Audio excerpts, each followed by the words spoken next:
Here at Ojota, for the 10 days, we did not know the difference between protesters and thugs and the DSS. 22 days and still counting. Nigerians have continued to demand for the unconditional release of Michael Adaramoye, Mosiu Sodiq, and other Nigerians who were arrested over the nationwide #EndBadGovernance protests. Michael, the national coordinator of the Youth Rights Campaign, had strongly criticized President Bola Tinubu's speech, describing it as a masterful exercise in gaslighting and manipulation that has long plagued Nigeria's public discourse.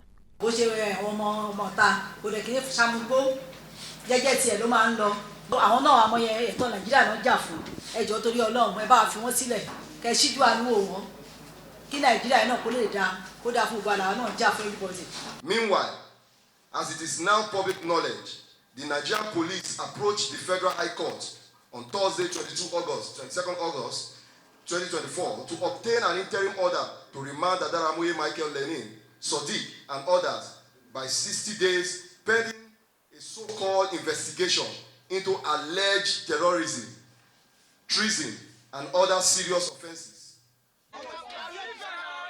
The #EndBadGovernance protest took place across the country from the 1st of August 2024, turning violent in some states where some protesters were seen waving Russian flags.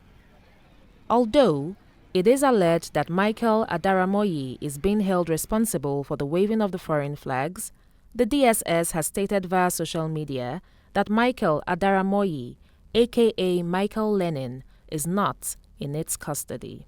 It needs to be pointed out that Michael was not arrested with a Russian flag, neither was he ever pictured at any of the protests holding one. However, these false and ridiculous allegations have a clear goal.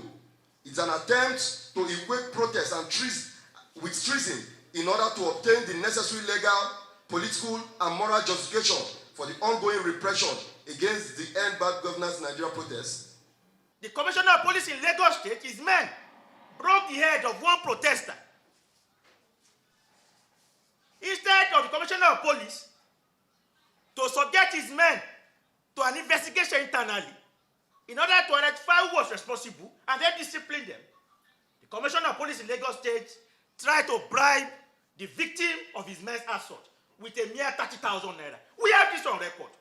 Section 40 of the Nigerian Constitution says every person shall be entitled to assemble freely and associate with other persons, and in particular, he may form or belong to any political party, trade union, or any other association for the protection of his interests.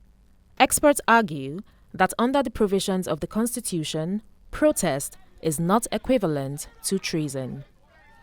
The onus now lies with those at the helm of power to continue to protect the constitutional rights of Nigerians and, by extension, Nigeria's democracy.